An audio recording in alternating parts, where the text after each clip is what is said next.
All right. Welcome in, everyone. Welcome in. All right. So today we are once again playing the Great Ace Attorney Chronicles. So yesterday we did a makeup episode, and we actually managed to finish the case 1. So today we actually get to start fresh with case 2. So that's going to be all kinds of fun. And I think everything looks and sounds good. So we're going to go ahead and hop right in so we have as much story time as possible. So here we go. Greetings, friends, and welcome to Enigma Night Gaming. My name is Liara, and I will be your guide in today's adventure. Today, we're playing the Great Ace Attorney Chronicles, and today we're going to be starting Case 2 of Resolve. So, this is the Memoirs of the Clouded Kokoru. We did that case, the Clouded Kokoru in Adventures, and I guess now we're going to have to think back on things that happened, and it's all related to this whole overarching story that we've got going on that involved Kazuma and Dr. Wilson and just all of these government secrets. So without further ado, let's dive in and see what we can uncover. All right, Memoirs of the Clouded Kokoru. Oh boy.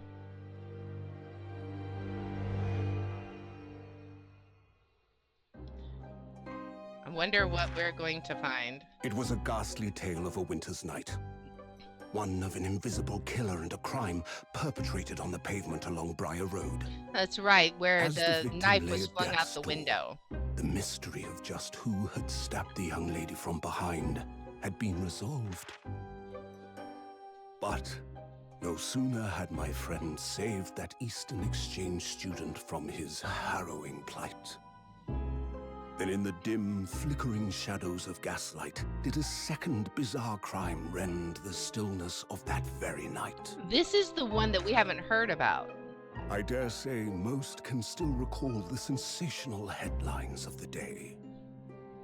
Haunted apartment of death, the condemned criminal's curse, the dread demon of coal gas. Boy? Yet, though the great detective had at once discerned the truth upon his arrival at the scene, it only proved to be the overture that announced the rising of the curtain on a most tragic play. Oh my. So what's gonna happen? Let's find out. My name is Ryunosuke Naruhodo. I'm a fledgling lawyer just starting out on my journey. Yay, we're back to Ryunuki. 6 months ago, I arrived as a visiting student of law, having made the long voyage across the sea from the Empire of Japan to here, London, England.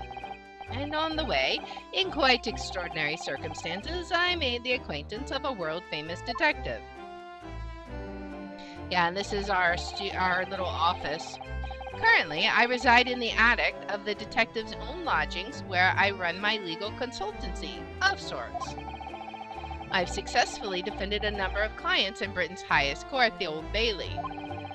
But since a particularly grueling and unforgettable legal battle 4 months ago now, I haven't returned to the courtroom. In truth, I lost my right to return. But that epic trial was just one small part of an epic tale. A tale which was now about to awaken from slumber. Oh boy. Thanks to a letter that arrived this morning from my homeland. Is this the one that Susato sent at the end of case 1? Let's see. Oh, we're hungry. Well, I guess it's time for breakfast. What a delicious smell wafting up the stairs. It must be nearly time for breakfast. I'd better go down to Mr. Sholmes' suite and say good morning to the great detective and his flatmate. Oh boy. So here we go. 30th of August, 7:28 a.m. Sholmes' suite. All right. Ah, Runo, good. I was just about to call up to you. The bacon's ready. Good morning, Iris. It smells delicious as usual. Before we eat, though, I have some news. I had a surprise this morning. Shush, not another word, Mr. Naruhodo. This could be just the abstruse thing for my pre-breakfast stagnation-repelling mental stimulation, my dear fellow. Morning to you too, Mr. Sholmes. Ah, yes, I see. So that's it. Can you back up, please? Sir? The truth is as clear to me as day. My faculties of observation have revealed it again. What are you talking about? You, Mr. Naruto, you have this very morning met with a surprise. Well, is that not the case? Really, my dear fellow, it barely warrants explanation. Firstly, your hair is particularly unkempt, somewhat reminiscent of a bird's nest. Secondly, you have neglected to fasten the third button of your jacket. Clearly, when considered together, these two facts point to you having been flustered this morning. I mean, yeah, can I talk now? But of course, though I don't look for admiration, you understand. My hair always looks like this. It's been this way since I first met you. Oh, it has? And the button was ripped off last night, if you remember. By you. Harley pulled your button off?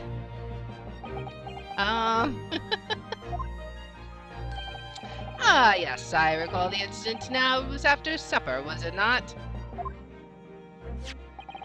As the evening advanced, I picked up my violin and began to play the wailing notes of a haunting tune. But then, to my utter dismay, the third string snapped. Why did it have to happen? Why?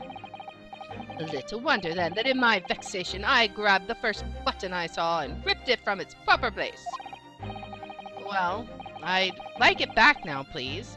It's troubling me that I can't fasten my jacket. And it's troubling me that you expect me to know where it is.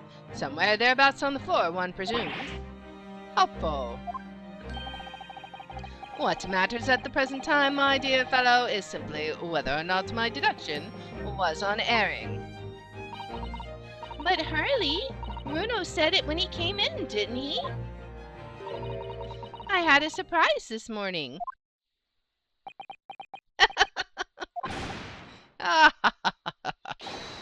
Well, that really is a surprise. He just wasn't paying attention. Yes, this man is the pride of the British Empire, the famous consulting detective, Mr. Sherlock Holmes. There can't be a single person in the world who doesn't know his name. All right then, enough of this silly conversation. Come and eat this bacon before it gets cold. And I have a new herbal tea for you to try too. My latest special blend. Oh boy. And here we have Iris Wilson, Mr. Sholmes' lodger and companion. A truly exceptional young girl who's the author of a highly successful serialization here in London.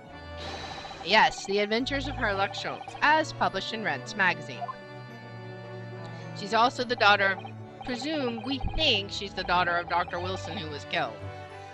So, Mr. Naruto, won't you put us out of our misery? What surprised you this fine morning? Well, I received a letter from Japan. Oh, from Susie, you mean? Was it really? That's right, and she had some rather startling news, in fact.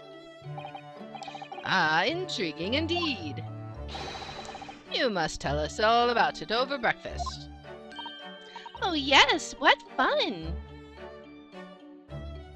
Alright, let's talk to him. Miss Susato's letter.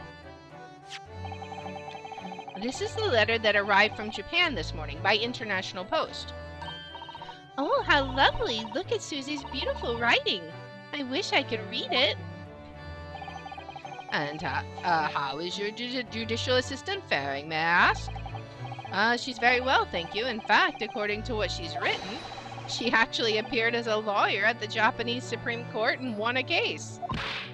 Oh, really? Oh, isn't she wonderful? A cut above your good self, my dear fellow. I've won cases too, you know. Apparently, Mr. Natsumi appeared in the trial as a witness. Natsumi. No, I don't recall that name. Of course you do. We helped the man. Twice. You know, in those 2 cases that took place on Briar Road 6 months ago. Ah, the mustache twitchy man with the somewhat feline eyes and the mustache. He didn't have 2 mustaches, Hurley. Yes, who could forget those 2 cases? They made a very deep impression on me. Did they, though? I mean, one might wonder. Although I must confess, the details are a little hazy now. Yeah, it made a real deep impression. A very deep impression they made on you, clearly. Exactly. So, what was this startling news penned by Miss Susato? Do you remember the case of the haunted lodgings, Mr. Sholmes? Ah, yes. It's very interesting, you know. I don't feel entirely uncertain that a case of that nature did not occur. He's totally forgotten then. Anyway, in her letter, Miss Susato asked that we read over her case notes again and investigate further. Though it took place half a year ago, for what purpose? Because of something that Mr. Natsumi said to her, apparently. He suggested that the real reason why she was called back to Japan so suddenly might have something to do with that case of the haunted lodgings. Oh? On Mr. Natsumi's return to Japan, Miss Susato's father questioned him about the case, she says. And something Mr. Natsumi said appeared to trouble Professor Mikotoba, prompting him to send that telegram. Oh, that case, yes. It was very strange, wasn't it? Yes. And I had compiled the whole story into a nice, neat manuscript, ready for publication, too. But then Hurley here was all funny about it, remember? He was very mean. That story must not be published, you said, very mysteriously as well. Really, I said that? Are you sure? Do you perhaps know something about it as well, Mr. Sholmes? About why Miss Susato was suddenly told 4 months ago that she had to return to Japan? Let's find out. It's been 4 months now since we waved Susie off at Dover. It was such a shock, wasn't it? The way she just suddenly announced that she had to go back to Japan. Indeed it was, due to a telegram she received from her homeland, I believe. That's right, telling her to return urgently. Yes, because her father had passed away. I think it said he was injured. No. It just said he was suffering from a high fever, the cause of which was unknown. He's not dead. But according to this letter, that news about her father's fever was just a ruse. A ruse? So Susie's daddy lied to her so that she'd make the voyage back home? Why would he do that? I have to admit, I have absolutely no idea. But she believes it's almost certainly related to the case of the haunted lodgings.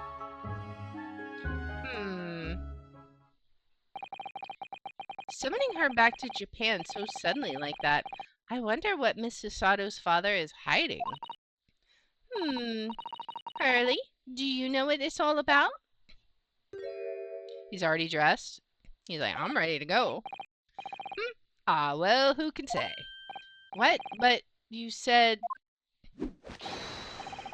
Please, I have engagements, my dear fellow. My calendar is quite surprisingly full today. And a stringent analysis of the matter would be excessive, I feel, even if I were quite at leisure.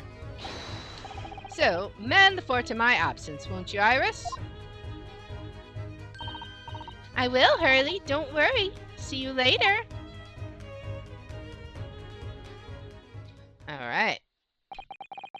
He scuttled off rather quickly there. Indeed he did. He doesn't want to talk about it.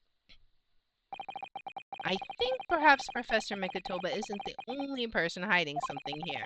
Sasaki-san was involved in 2 cases, but only one of them was forbidden from being published. By, of all people, Mr. Sholmes. So something suspicious is definitely going on. Aha! I found them at last. Iris, are they... The notes are about the case, that's right. Susie and I compiled them together. The case of the haunted lodgings. Do you want to read them, Bruno? I mean, yeah. Absolutely. Thank you, Iris. I have no idea what secrets could still be hiding in the shadows of this case. But perhaps if I read over the notes again, something might come to light. That's the spirit. All right. We're going to have to read those notes. And so, Iris and I decided to read over the case notes again together. Everything from what happened to our investigation and that fierce battle in the court that followed. Reliving every detail. I just need to find a clue. And I have all the time in the world. Because, of course, I'm no longer allowed to practice law in the courts of Great Britain. Oh boy. Well, that's shocking. Unexpected. It was 6 months ago, a mysterious incident that unfolded on the wintry streets of London. But he still practiced law after this, so I wonder what happened. A young woman was found lying on the snowy pavement of Briar Road with a knife in her back. Fortunately, her life was spared, but she was unconscious for several days following the incident. The fog was thick, and nobody saw her attack her, but by a cruel twist of fate, a visiting Japanese student was walking behind her at the time and was duly arrested. Yep, Sasaki. That man was Sasaki-san, and the man who effected his arrest was Mr. Sholmes. Believing in our compatriot's innocence, Susato-san and I decided to represent Sasaki-san in court. And after a grueling trial of many twists and turns, we finally managed to prove his innocence.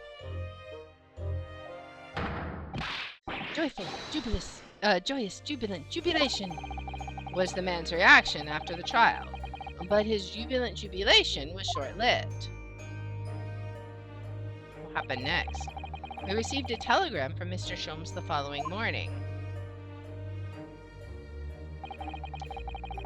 The victim of the Briar Road stabbing has regained consciousness. Hurry to the Barts at once. Oh boy. What'd she say?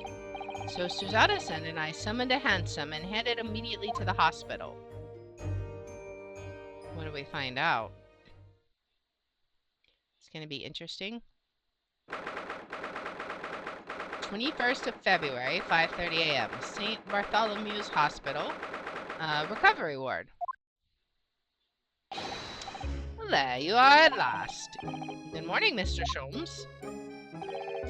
I think not. Oh.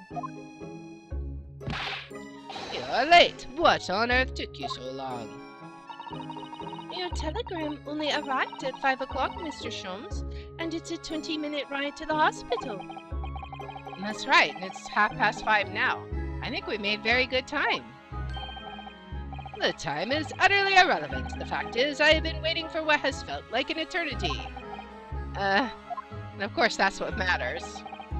In point of fact, I myself was awoken at 4 this morning by a telegram boy, and feeling it was somewhat unjust that I alone had been roused at such an hour, I sent one to you. Well, thanks for that.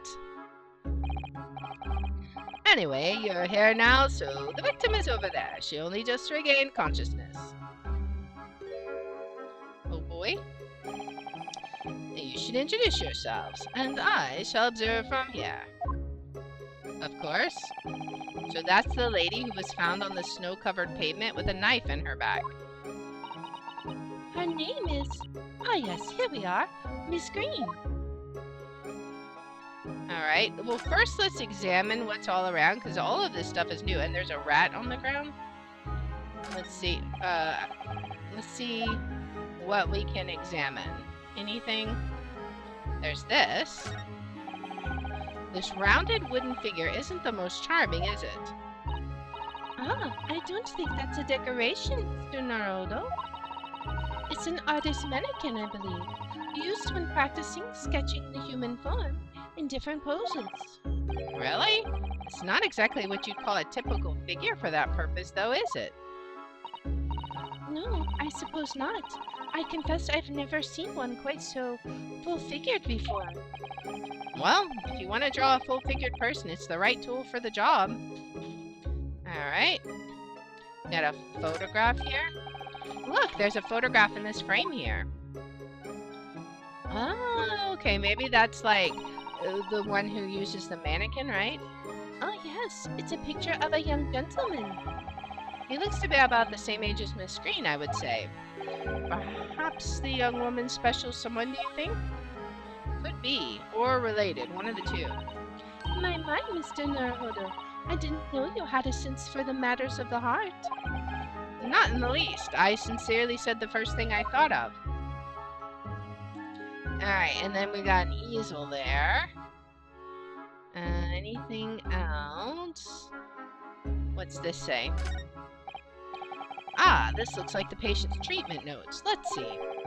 Do not feed? What is this place, a zoo? You know, I seem to remember seeing an almost identical sign in our local park. For the pigeons, yes. This is a person. Poor woman. I hope she hasn't read this. Alright, what about the rat? Eek! A mouse, Mr. Naruhodo! An enormous mouse! Vermin in a hospital?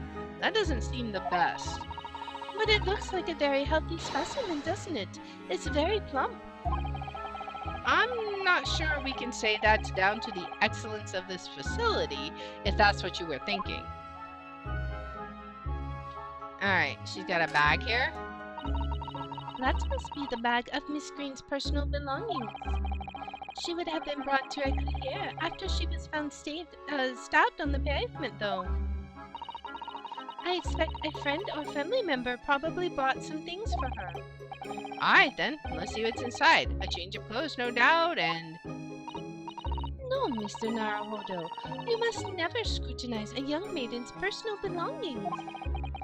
But the young maiden might have chocolates, or biscuits, or caramel. Alright, are you gonna confiscate them, or... let's see, what's up here? There are lots of bottles in that cabinet, aren't there? Do you think it's safe to keep them like that? If you were a patient here, I feel sure you'd take some medicine by mistake when you are half asleep. That is a worry, but at least the cabinet has a lock, if it's only a flimsy-looking one. Oh, I've no doubt you'd managed to unlock that somehow, while you were half asleep as well. There are limits even to what I can do when I'm half asleep, you know, Mrs. Otto. Alright, we got some paper here, too. Alright, what do we got over here? There's that note. We got this here. What does this one say? Ah, this looks like the treatment notes for whoever's occupying this bed. Let's see. Do not permit to run around the hospital. The patient doesn't seem to be here at the moment, so... He or she is probably running around the hospital then. Oh dear, how worrying. What's worrying is why they haven't discharged the patient yet. And then we got more bottles up here. There are all sorts of medicines in this cabinet, look. I'm not sure it's safe leaving them in reach of everyone like this. Yes, you're right. I can imagine if you were peckish, you might try a whole bottle or two. Well, at least there seems to be a little lock to secure the cabinet doors. I don't imagine that would stop you if you were hungry. I worry that you'd break the lock.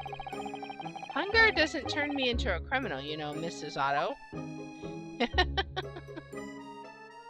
Alright, anything else to examine? I think we're pretty good. Let's go ahead and talk to Miss Green. Good morning.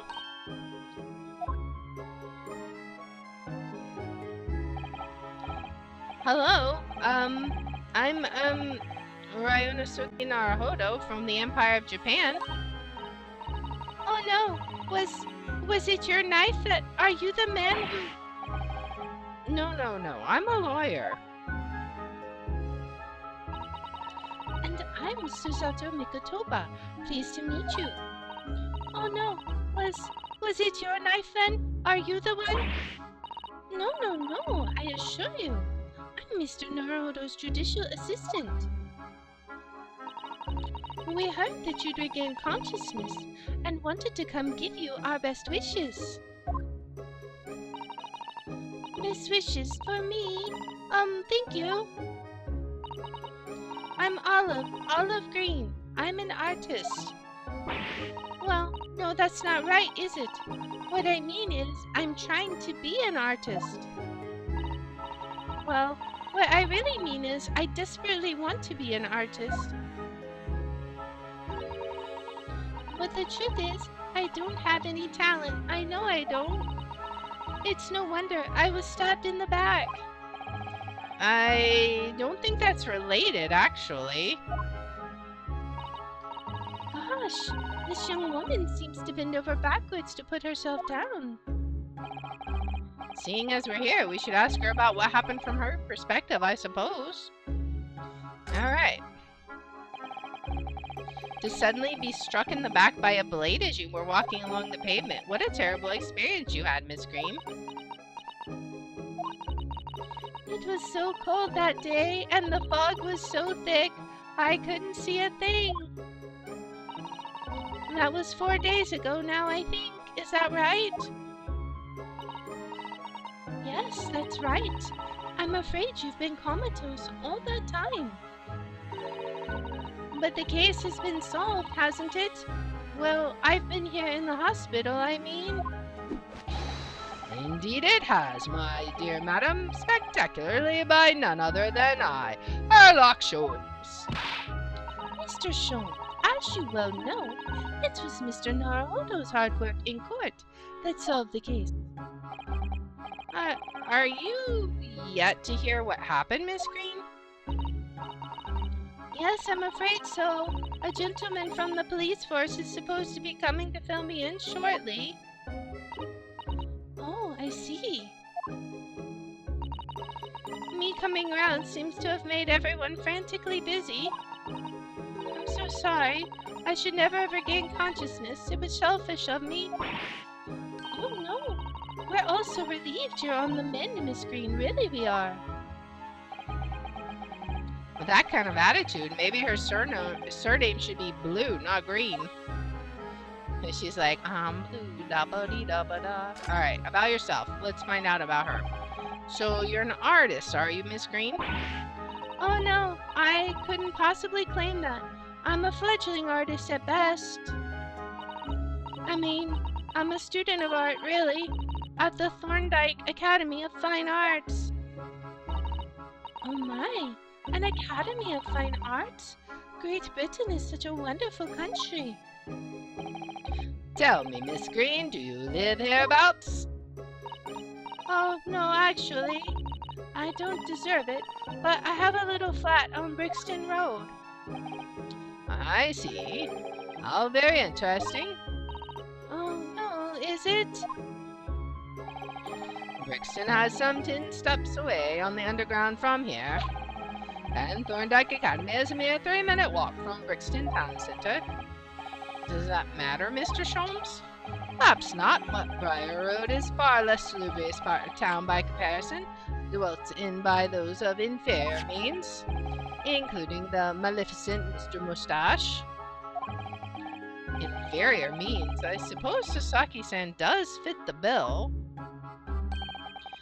It struck me as somewhat out of the ordinary for a young fine art student to be walking in such a district, that's all. She's just like all depressed. What's this?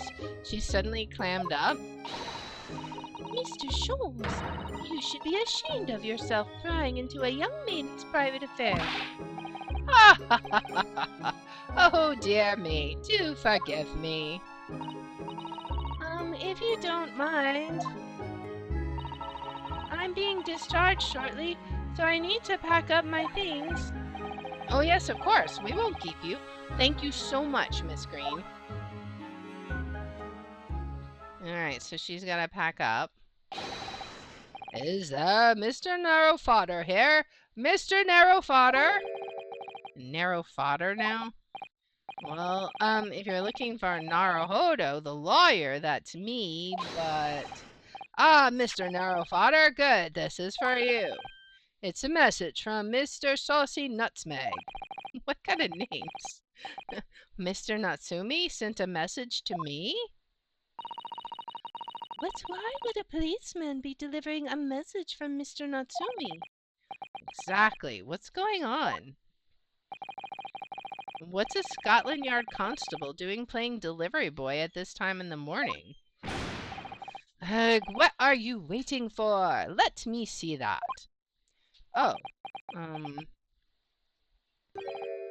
well, this is most unexpected.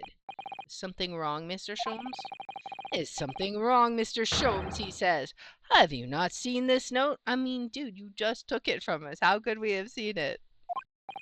No, how could I have? It would seem that London's criminals have no intention of letting the great detective rest. A new case calls. A case of murder, no less. We must depart at once. Murder? Oh boy. Call a cab. Time is of the essence. But the trouble is, we've yet to read Mr. Natsumi's note. I was thinking we ought to pay him a visit in his lodgings once we did. That will be entirely convenient. Convenient? What do you mean? It's all here in the note, my dear fellows. The murder we must investigate took place at Mr. Mustache's lodgings. Wait, what? Oh boy. How hell of a fire at once. I don't know how to pronounce that. Another murder. It was only yesterday that Sasaki-san was in court and we were dispelling doubts about his innocence. And now the very next day, there's a murder at the man's own address? He may very well be the unluckiest man alive. Or so it seemed at the time. But we were soon to discover it was worse than we thought. Oh man. What's gonna happen?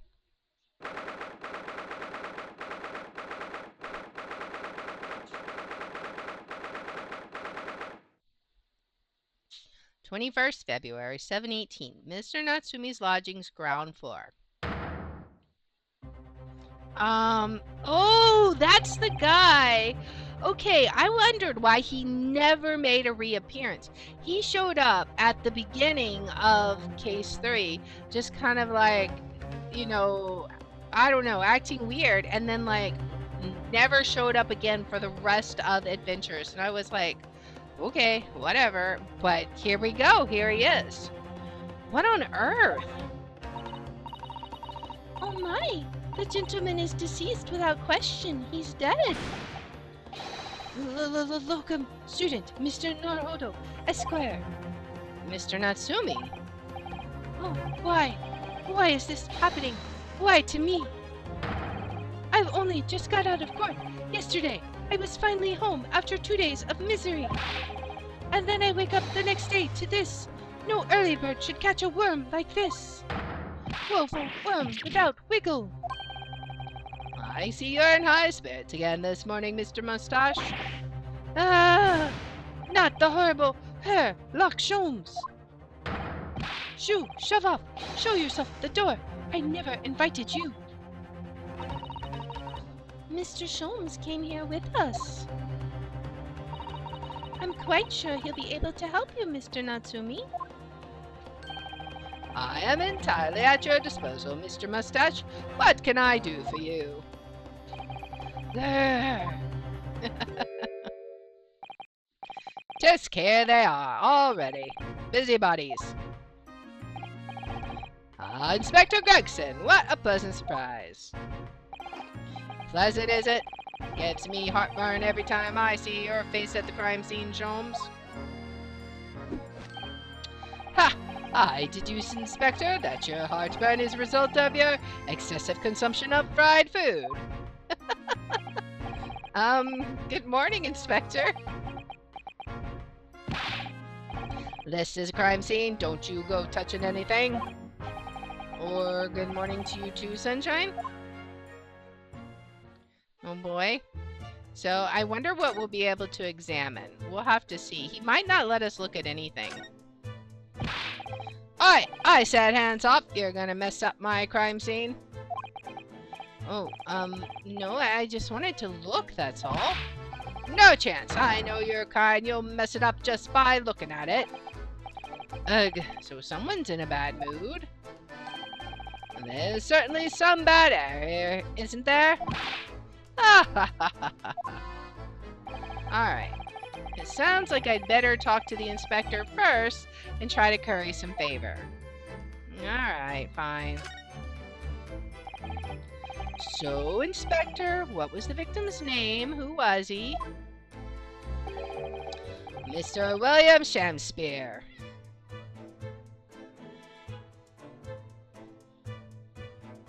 Right. Okay. Okay. Sure. He was a lodger here.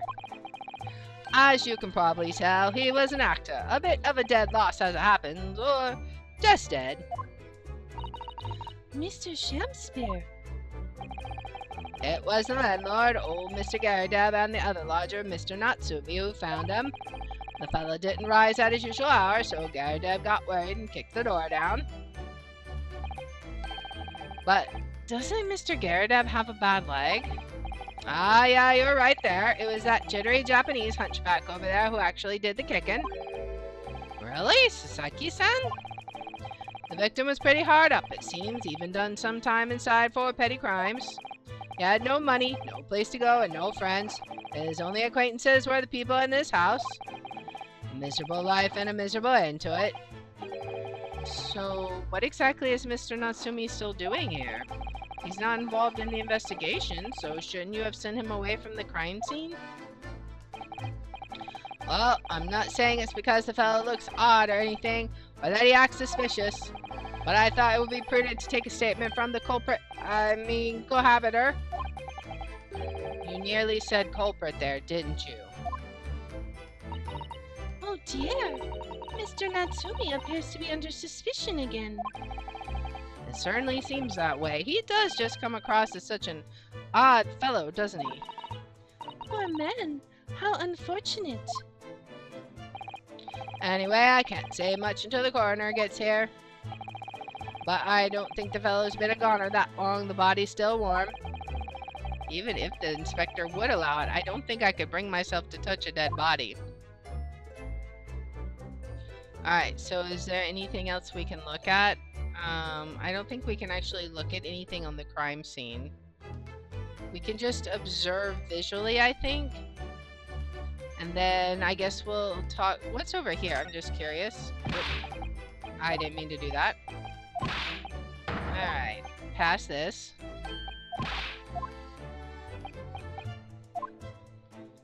Alright, what I want to see is what was over here. Is there anything? Alright, so nothing over here. We just need to talk to, Alright, so let's talk to Mr. Natsumi. What a terrible thing to have happened. It's only been 3 days since I was arrested for the incident on the pavement outside. And then, having finally regained my freedom, it starts happening all over again. Endless existence of excruciating experiences. So the victim lived here on the ground floor and your room is just one story up, isn't it? Yes, that's right. In a way, we were neighbors, I suppose. So did you know the victim? Were you friends?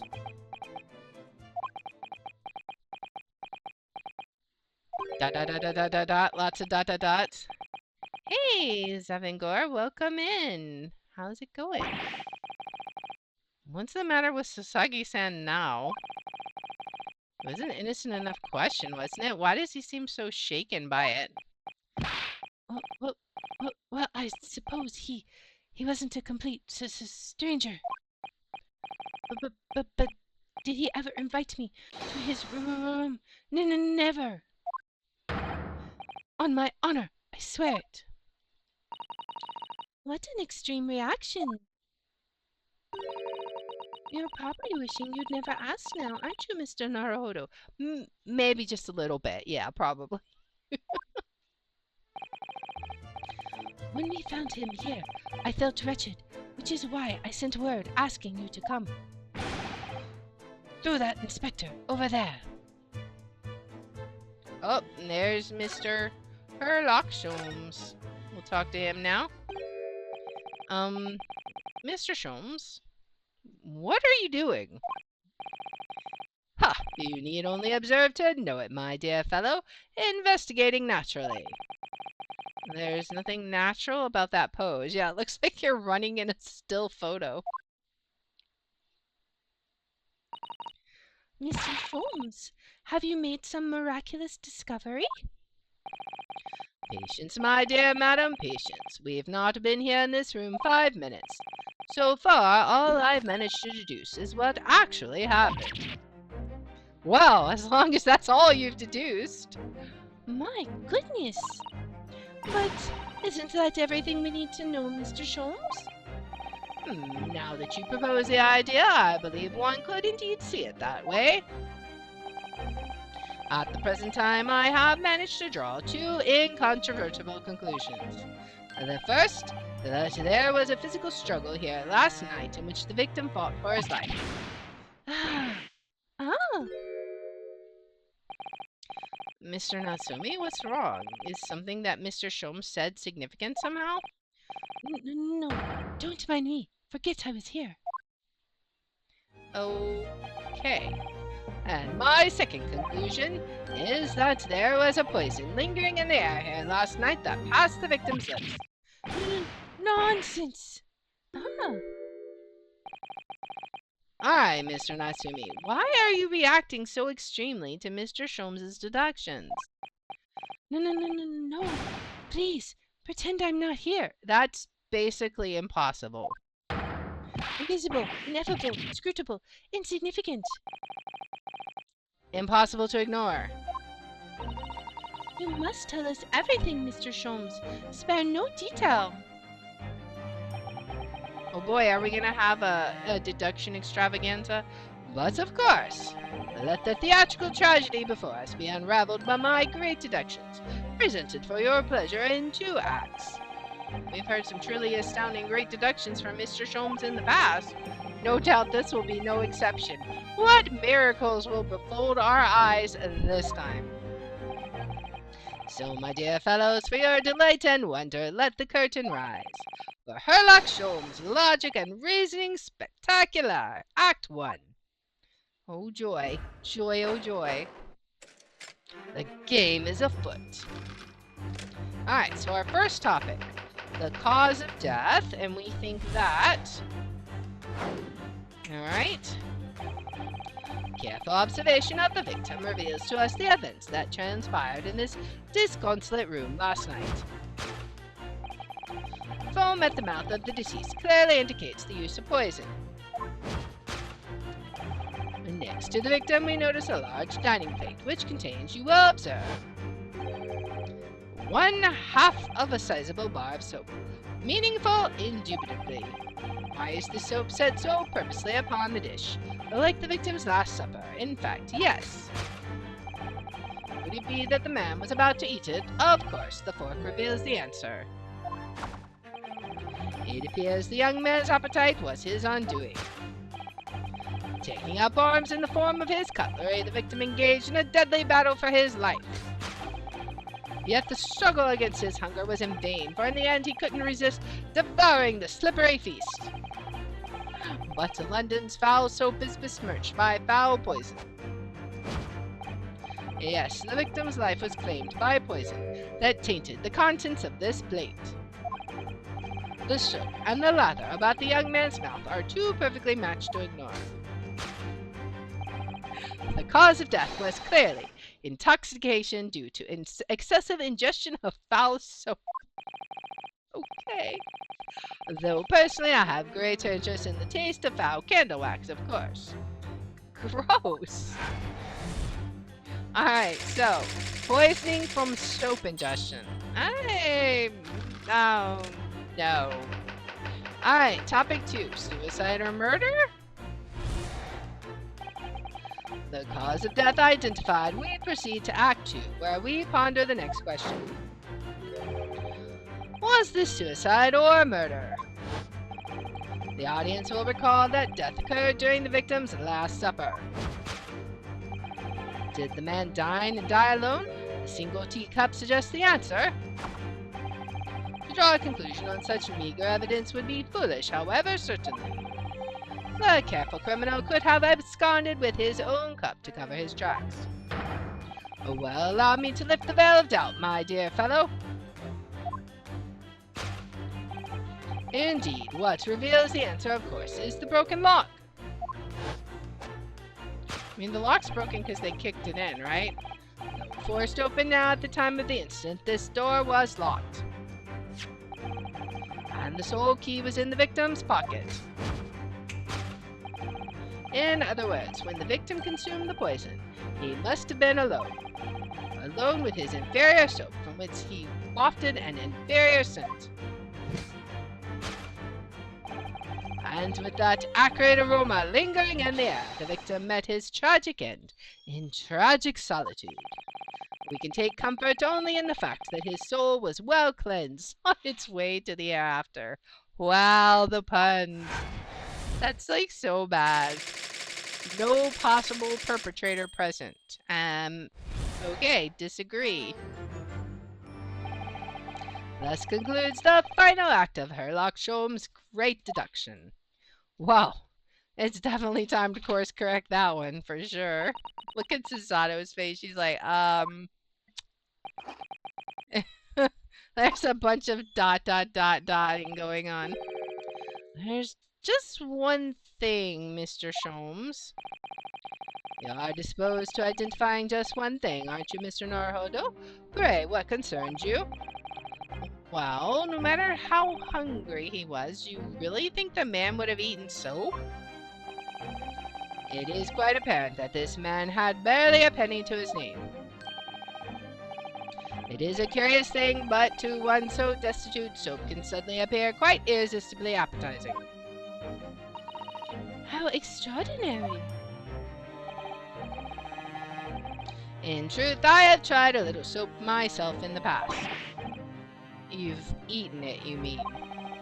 My dear fellow, it was some time ago now. My postulation was that it would cleanse my gut. And did it? As I writhed in agony on the floor and spilt the contents of my stomach, yes, I believe it did. The experience taught me a valuable lesson. Soap is quite poisonous. It has an unpleasant taste and leads to great discomfort. In summary, I cannot recommend it. Believe me, I wouldn't eat it even if you did. There's something that troubles me as well, actually. Oh, what's that? It's Mr. Natsumi. Ah, I couldn't help notice him shuddering and quivering out of the corner of my eye, almost as if Mr. Sholmes' deductions touched a nerve somehow. No, nonsense. well, that clenched teeth episode didn't last. I think, judging by Mr. Natsumi's reaction, the great detective's deduction may need some gentle corrections in order to reach the actual truth. Of course. Yes, Mr. Sholmes' observations and deductions are sometimes a little too sharp. He has a tendency to hit the nail on the side of the head and drive it in at an obtuse angle. When he does that, it falls to us to straighten things out. Alright then, let's see what we can do. Yes, we must pick out the keywords in Mr. Sholmes' quite brilliant deductions and discreetly exchange them for something that makes a little more sense. If we can do that, I'm sure we'll arrive at what Mr. Sholmes meant to say in the first place. Oh boy. In that case, are you ready for the second performance of the day? Once again, my dear fellows, for your continued delight and wonder, let the curtain rise. For Herlock Sholmes' Logic and Reasoning Spectacular, Act 1. Alright, course correction. Hold it, Mr. Sholmes. We got some correcting to do. So we think the cause of death is poisoning by soap ingestion. Careful observation of the victim reveals to us the events that transpired in this disconsolate room last night. Foam at the mouth of the deceased clearly indicates the use of poison. Next to the victim, we notice a large dining plate, which contains, you will observe, 1/2 of a sizable bar of soap. Meaningful? Indubitably. Why is this soap set so purposely upon the dish? Like the victim's last supper, in fact, yes. Could it be the man was about to eat it? Of course. The fork reveals the answer.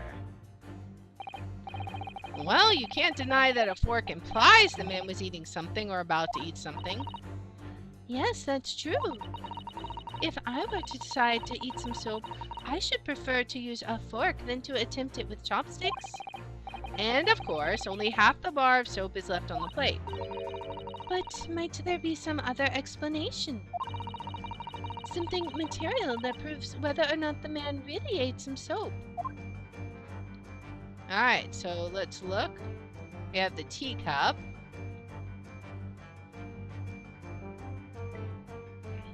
Can we look at this? What's in the teacup? Do you think he was drinking tea with his soap? The cup's empty, so there's no way of knowing. Ah, how about this for an idea? Perhaps the cup was full of water. He was dissolving the soap so he could gulp down as much as possible. Please remember that he may not actually have been the soap lover that he's been made out to be. We've got a stain here too. Is there anything we can do with this? Can we look at the fork? I suppose you'd eat soap with a fork, would you? I don't think it's a question of which implement you'd use. You shouldn't eat soap, full stop. Agreed. But why? Why does the man have a fork in his hand? Oh dear, I understand your frustration, Mr. Naruhodo, but please don't take it out on me. The point is, if we decide the man used this fork to eat the soap, we wouldn't be changing Mr. Sholmes' deduction. So we really ought to consider some other clues. Alright, what about the soap itself? Can we look at that? What about this? What else can we look at? He's got... Oh, there's the other half of the soap. Maybe he was trying to cut it in half. Look, there's more soap on the floor here. Mr. Shamspeare must really have loved the stuff. Let's not jump to conclusions, Mr. Naruhodo. Look closely at the soap. You see that it would fit together perfectly with the half bar on the table. What the? How can that be? I think that they are two halves of the same bar that broke apart. Okay. Let's see. Let's present that. Take that!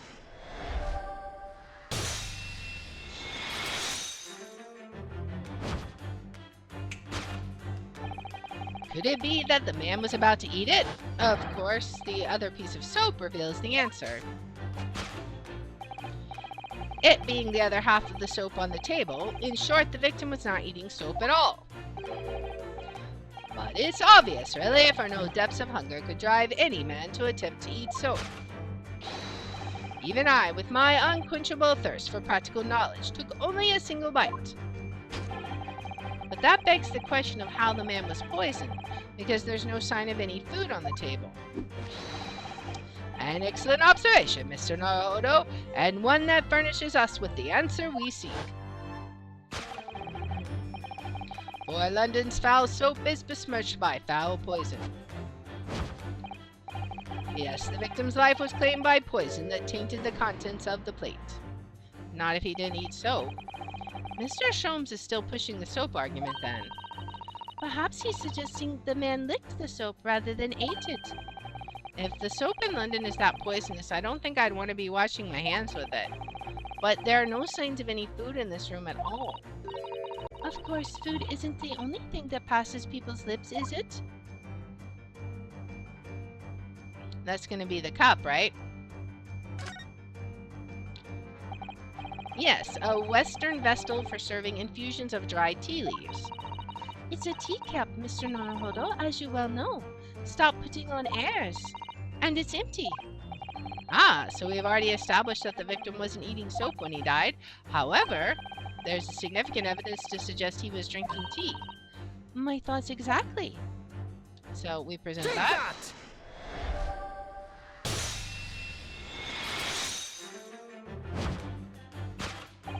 Yes, the victim's life was claimed by poison that tainted the teacup. Indeed, cups have been the vessel of choice for practicing poisoners over the centuries. And it would appear that this victim drank every last drop. There's no sign of food anywhere in the room, which leads us to the immutable conclusion. The cause of death was clearly intoxication due to the ingestion of poison contained in this teacup. That's a much better conclusion. Alright, so now the next one is going to be simple. Obviously, it had to have been murder. Who would poison themselves, right? The cause of death identified, we proceed to Act 2, where we ponder the next question. Was this suicide or murder? The audience will recall that death occurred during the victim's Last Supper. Did the man dine and die alone? The single teacup suggests the answer. The Western vessel for infused hot drinks again. It's already featured heavily in our deduction so far. Yes, we can imagine that shortly before his death, Mr. Shamspare was having a drink of tea. There would be nothing remarkable about that, but what troubles me is Mr. Natsumi's reaction when he heard Mr. Shom suggest it. There's more to this deduction than it seems. We must closely examine the scene of the crime again for some more clues. Alright, so what do we got? Oh, he's got a teacup in his hand. The other teacup. It's right there. It's another Western vessel for infusion. It's a teacup. And it too is empty. Given that he's actually holding this one in his hand, we can assume that this is the cup from which Mr. Shamspare was actually drinking. But if that's the case, this changes everything. Everything we've deduced up to now is turned on its head. I have a bad feeling about this. I almost don't want to say it. Yes, I know exactly how you feel. But we must. Take that! Oh boy. Did the man dine and die alone? The other teacup suggests the answer. Yes, there were 2 teacups in this room all along. In other words, this is a strong indication that at the victim's Last Supper, there was a guest present.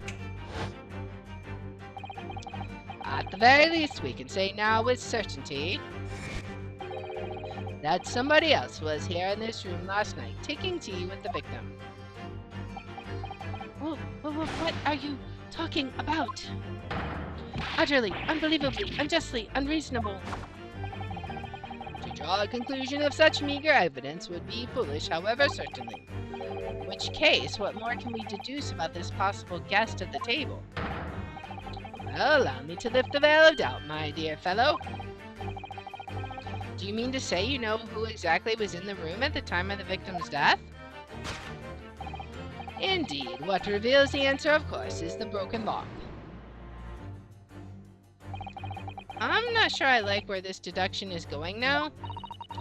I'm afraid it's too late to go back to the how do you pronounce that? Halcyon days of eating too much soap. But the identity of the guest who was in here last night when the victim passed away is something I have a very bad feeling about. Well, you can try to ignore your feelings, but we cannot ignore the truth, Mr. Naruhodo.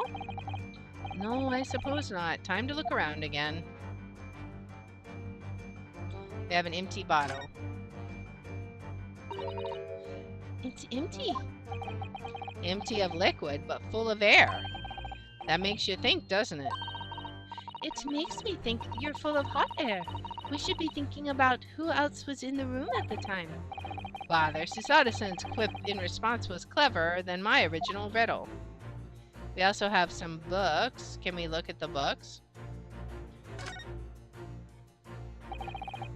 At first glance, it seems the only things in this room are the makeshift stage and costumes.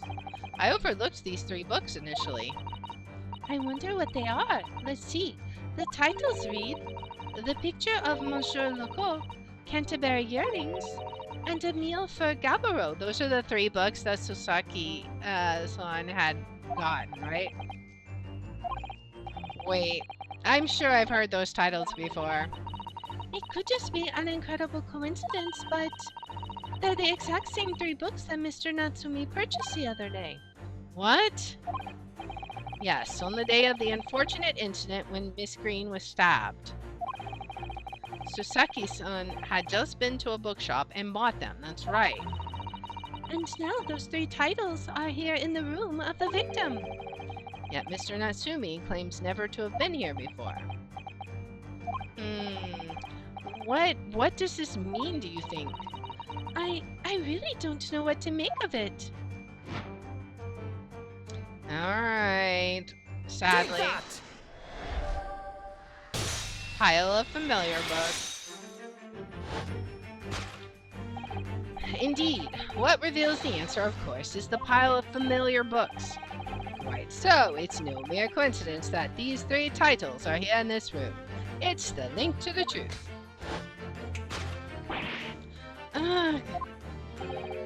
Mr. Natsumi, you purchased these books 4 days ago at a secondhand bookshop. That's just a coincidence.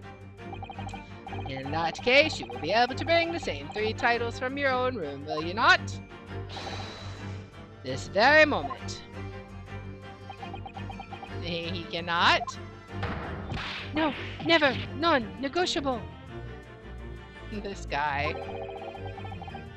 If you can't bring your own copies here, it proves that these 3 books are in fact yours.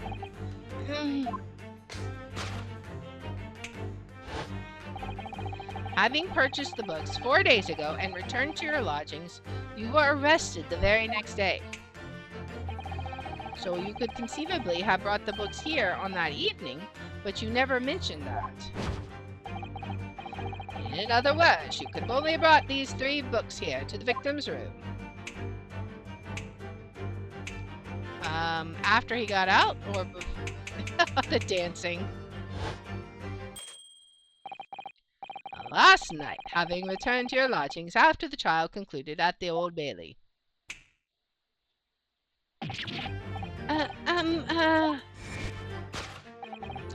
In short, there is only one possible conclusion. The victim died here in this room last night as a result of poisoning. And that same night, the victim had a visitor.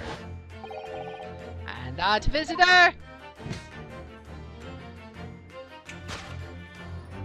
sadly, was you, Mr. Soseki Natsumi. Oh, that guy. And thus concludes the final act of Sherlock Holmes' great deduction. Oh boy. Soseki Natsumi at the scene, of course. Deduction is complete, of course. I mean, it's an unfortunate conclusion, but it is, in fact, our conclusion. It's okay. Not again, not again, not again.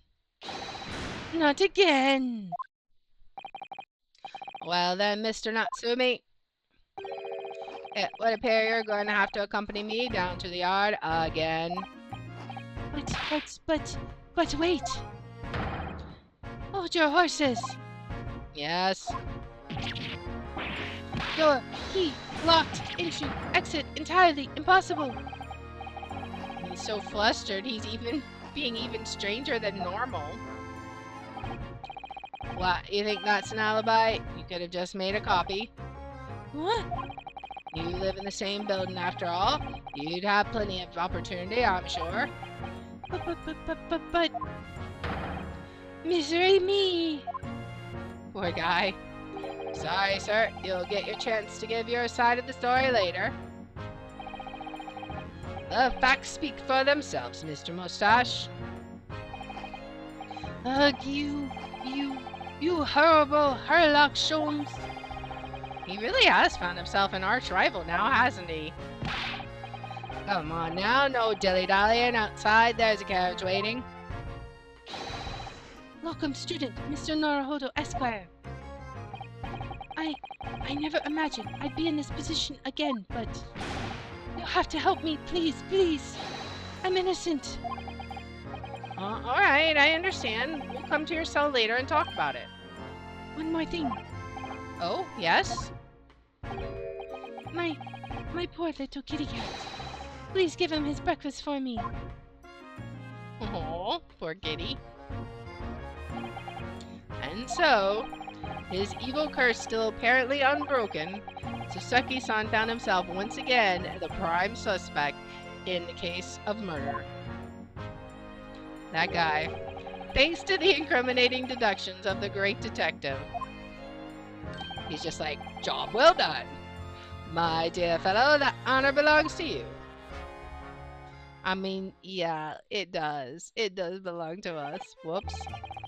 Well, at least that means Inspector Gregson is no longer here. We can examine the crime scene in more detail now. Yes, that's right. And of course... What? Have you forgotten what the inspector mentioned before?